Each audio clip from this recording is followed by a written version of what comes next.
greetings to you wherever you find this message. And welcome to another episode of What's Going On Today. Today is March 26th, 2025, as I'm coming to you in the morning, about 8 o'clock here in Pacific Coast time. Here in sunny California, the weather is definitely warming up. Today is a third line day, as you can see here. And we are in the cross of service, right angle cross of service. So here, gate 17 is the gate of opinions. Here you can see the whole channel has been lit up. And today we are in, a third line day is about bumping into things and people. It's a mutative energy. It's, changes can be made. And we're here in the gate of opinions. And this has a third line theme of understanding, which is we're learning about the awareness that the best road is not necessarily the most interesting. You might be spending a lot of time listening to a lot of trying to understand people's opinions about things, especially with what's going on and the volatility that's going on in the world right now. And coming to an awareness that the best road is not necessarily the most interesting, right? That might be the answer, but everyone's going to have their moralistic opinions. There's a lot about it, and they may be expressing that. My suggestion would be, if you follow human design, use your strategy and authority to decide whether or not you're going to share anything and wait for, the right time or the right invitation. But today's a third line day, so you could be bumping up against other people and their opinions. I mean, today's a frequency of the understanding that the best opinions are grounded in detail, all the way through the possibility of skipping details and limiting the value of opinion, taking shortcuts, right? This is part of the stream of logic, right? Getting organized here. That's what this whole channel is about, is a channel of an organizational being, channel of acceptance, expressing what you know. Okay, and then that's being grounded in this energy of the zealot, the energetic obsession to clean house, right? And this is a theme of an obsession with correction and its critical potential. And that's down here in the spleen, which is about survival and instinct, right? And the other side of that frequency is an obsession with correction that does not bring satisfaction, And it's interesting because the moon currently is creating another activation. That's something that's interesting about the moon, is that as it goes around the wheel, it'll activate different areas of the transit or of your chart. One fun experiment or interesting experiment is to track the moon during its full cycle around your chart and see if you can notice experiences or how you feel that happen during different parts of, where it activates in your chart. If it activates a whole channel, for example. That could be a very interesting and informative, illuminating kind of experiment that you do. So, let's see, I think we're done here. So let's take a look at the I Ching for today. Now, we got something that I've gotten before, if you've been following along this whole time. We got gate 52. Which is mountain over mountain, keeping still, with a changing line here at the 5th. We've got a 6. And I think I'm going to do something a little different, because this book actually is really interesting because it's so thick and it's got 3 books inside of it. And the first book is what I usually read from. But this time, I want to read from the 3rd book, which is the commentaries, and see if it gives us some interesting insights, since this is not the first time that we've gotten this hexagram. Okay. All right, so 52, keeping still, mountain. We have it split up here. I don't understand why that is split up that way. Let's see. That means something. Well, let's take a look what these commentary says. It says here also, strictly speaking, the two light lines are the rulers of the hexagram. But since the meaning of the hexagram of keeping still is based on the fact that the light element stands still, the third line does not count as a ruler, and only the line at the top is so regarded. Yeah, because I'm noticing that the third line is Chen, with the two broken lines at the top above that. And then if you put the third line in between the second and the fourth, then you've got Kan. The sequence. Things cannot move continuously. One must make them stop. Hence, there follows the hexagram of keeping still. Keeping still means stopping. Miscellaneous notes. Keeping still meaning stopping. This hexagram is the inverse of the preceding one. It is formed by doubling the trigram Ken, the youngest son, the mountain. The place of Ken is in the northeast, between Kan in the north and Chen in the east. It is the mysterious place where all things begin and end, where death and birth pass one into the other. The attribute of the hexagram is keeping still, because the strong lines, whose trend is upwards, have attained their goal. The judgment, keeping still, keeping his back still so that he no longer feels his body. He goes into his courtyard and does not see his people. No blame. Commentary on the decision. Keeping still means stopping. When it is time to stop, then stop. When it's time to advance, then advance. Thus, movement and rest do not miss the right time, and their course becomes bright and clear. Keeping his stopping still, let's see, this phrase, keeping his stopping still, is a textual mistake persisting from Wang Pai's time. It should read as the judgment has it, keeping his back still. A comparison of the older explanations makes this evident. I think it's a commentary on the original text. Keeping his stopping still means stopping in his place. Those above and those below are in opposition and have nothing in common. Therefore, it is said, he does not feel his body. He goes into his courtyard and does not see his people. No blame. The nature of the hexagram predicates a separation of the upper and the lower trigram. This is indicated also by the divergent movements of the nuclear trigrams, the upper going upward and the lower downward. Keeping still is the meaning of the hexagram itself, and movement is the meaning of the nuclear trigrams. Therefore, it is explained that movement and stopping, each at the right time, are both features of rest. The one is continuance in a state of movement. The other is continuance in a state of rest.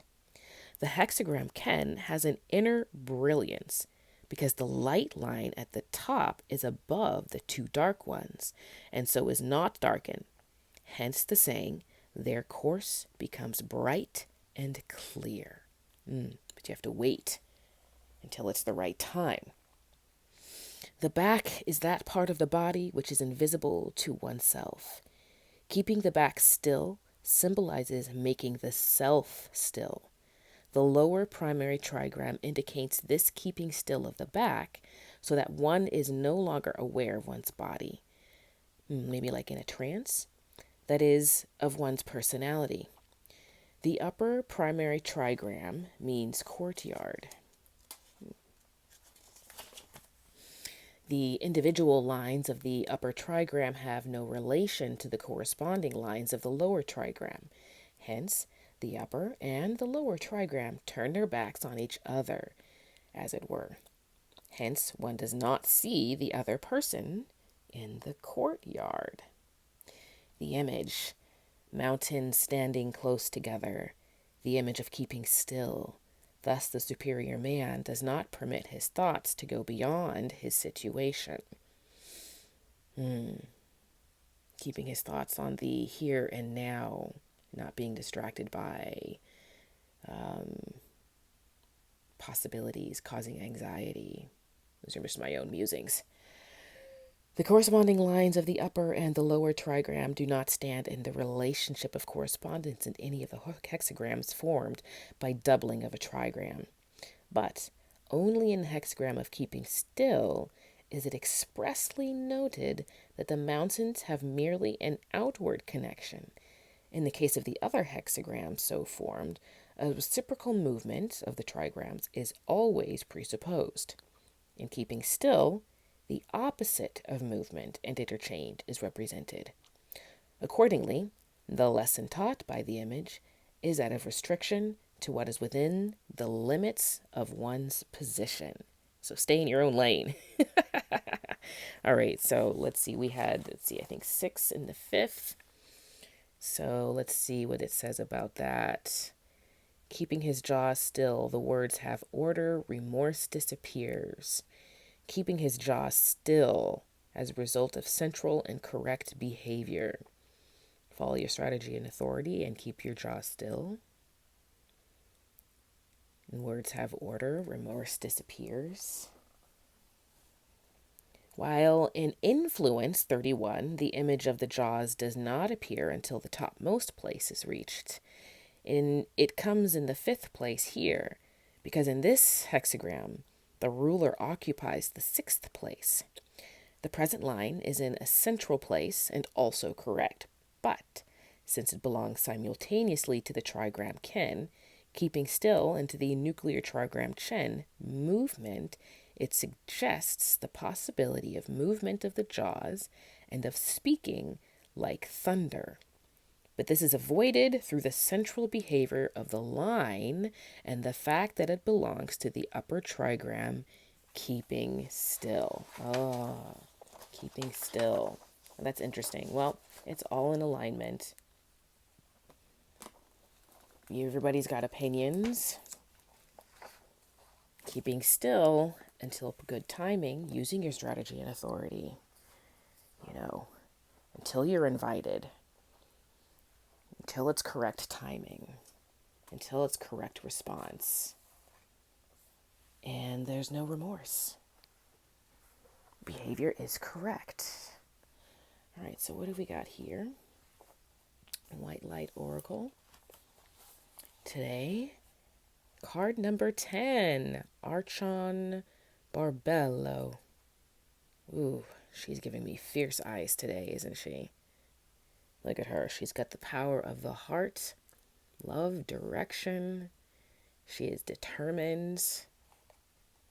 Let's see what wisdom she has to give to us today. Your biology and gender are creative and powerful means for you to express your soul path, your direction. Sometimes you may feel limited by gender constraints or stereotypes, but your spirit can never be restricted or controlled. Embrace the journey of what it feels like to be you in your own body. There is much benefit and healing to be gained through an embrace of your life journey, including the deeper experience of the absolute freedom of your power. We're talking female embodiment, female empowerment. I'm all about that. Archon Barbello is an angel, goddess, divine mother, and sacred space. She is mysterious and powerful. She is the inviolable, probably saying that as purity and truth of your being, the spiritual essence within you that is eternal and cannot be tainted or distorted.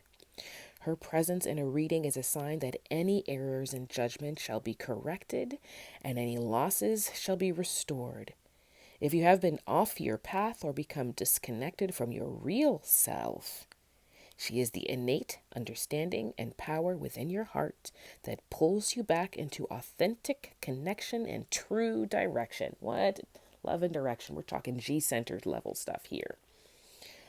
Archon Barbello teaches the soul the mystery of how we can be in a male or female body and yet have characteristics of both the masculine and feminine within us. She also helps us understand how our androgynous spiritual essence can embrace masculine and feminine energies to accomplish its higher purpose. This spiritual essence is beyond gender and is not altered by it in any way. When a connection to the androgyny of the spirit is experienced authentically, there is no rejection of the biology of the body, nor the gender-based experiences that the soul has chosen to fulfill its spiritual mission. We can enjoy our inner masculine and feminine energies and engage with them to create, celebrate, grow spiritually, and heal our soul. Every soul has a unique path, and every soul is here to find the way home to divine love and inner truth. The feminine energies in every soul empower our ability to embrace what is and find compassion. This allows for the mercy, forgiveness, and wisdom that start with what is and hold space for evolution into what can be. The masculine energies in every soul encourage exploration, development, and inquiry, stimulating us to question everything, which can lead to discernment and higher understanding and keep us strong. This ensures that negativities are banished from our personal space before they can undermine our personal healing and spiritual progress. Archon Barbello helps us fully experience the masculine and feminine principles as creative, interesting, and powerful methods of expression rather than definitions of who we are. The value of the body, of gender and biology as ways for the soul to experience and express itself is complemented by the freedom that comes with understanding the spiritual part of you is entirely free from constructs of any kind.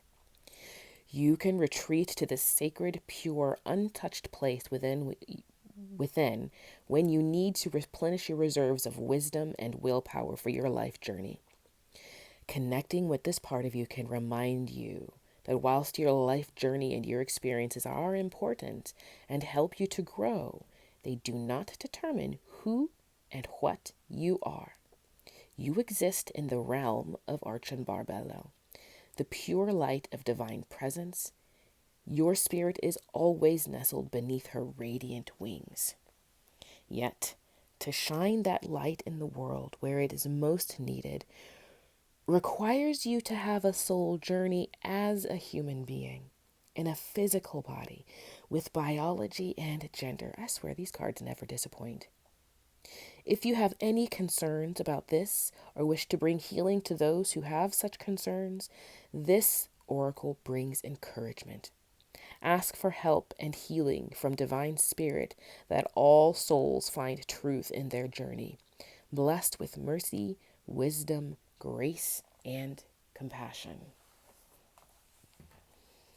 Your healing process. Connect consciously to your breath as it flows in and out. Become fully present in this moment. When you are ready, rest your hands in prayer against your heart. Sense your feminine energies in your left hand and your masculine energies in your right hand. Feel them intermingling. They are different from each other, yet equally powerful and important. With your hands lightly pressed together, expand your awareness to include your heart. Feel the contact of your hands against your chest. Your heart is the third awareness, the sense of yourself as a pure, loving, spiritual being, sacred masculine, sacred feminine, divine spirit. Allowing yourself to recognize the sacred triune nature of your soul can bring a healing bliss. When you are ready, relax your hands and say the following invocation aloud. I call upon the luminous wisdom, grace, and love of our spiritual mother and spiritual father, united in the light of Archon Barbello. I accept the gift of this body, mind, and soul for the spiritual benefit of all beings. I ask for healing, protection, and guidance. May all beings recognize their true spiritual nature and find happiness and freedom through their authentic spiritual journey. Give your body some love, self-hug, rest, ground, hydrate. You have completed your healing process. Beautiful. That is a beautiful, strong, powerful message that I think is so needed in today's society. Thank you. Thank you. Much gratitude for that. For sure. Okay. Oracle of the Hidden Worlds. And today we have... Oh, that's upside down. Card 44, Returning Home. Transition. Life between lifetimes. Loving welcome. Such beautiful, beautiful artwork. Gilbert. Gilbert. I can't remember his name. His last name. Well, let's see what this says. Returning home. We sit by the bed of a loved one who is approaching their time to depart this life, and we see their eyes change, filled with wonder as they move between the worlds and prepare to enter the hidden world of the afterlife. This time will come to us all, again and again, and each time we learn more of what it means to begin to die. Dying is understood. Death and the awareness of it is not. So we sit. We take their hand, and their eyes see into realms we cannot see at this time, as they prepare to pass through the gates. And when they do, it will be a celebration. Those who have loved them await on the other side of that gate that stands between life and death. They are no fantasy. They are present and real and beloved to the person who is departing. They will tend the soul as it rises up and shepherd that soul identity into the life that lies between lives. They will be hugged and welcomed, and tears of joy will be shed. There will be no more pain. There will be no more sorrow. There will be no more disease or wounds. There they will be reunited with the others who have departed before them. And if in this life they felt they were alone, beyond that gate they will be met by true friends and family of their soul. If not from this lifetime, then from lifetimes already lived. The joy, the bliss, the ecstasy of that reunion is not possible for us to comprehend fully, for we who are here in the midst of our lifetime can sometimes only relate to the sorrow of their passing. But I say to you now, friend, your homecoming will be as beautiful, as full of true love as theirs will be. Between the lives we dwell for a time, and then we are offered choices for the next developmental stage of our soul. But now is not the time of talk of that. Now is the time to let go and farewell them as they prepare to go home. Illumination. When we depart this life, we will all be greeted with love, light, blessings, and joy on the other side. I can let go, knowing that those I love will be cared for, and joyous in the reunion that awaits them. Last week was the anniversary of my father's own passing. I'm sure many of you have experienced the passing of a loved one and have experienced the grief, the debilitating grief sometimes that can create in your body, in your life.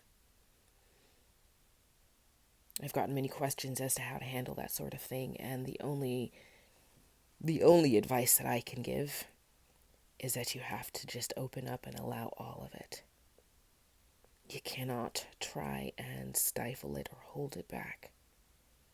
And it takes as long as it takes. So if you're experiencing grief right now,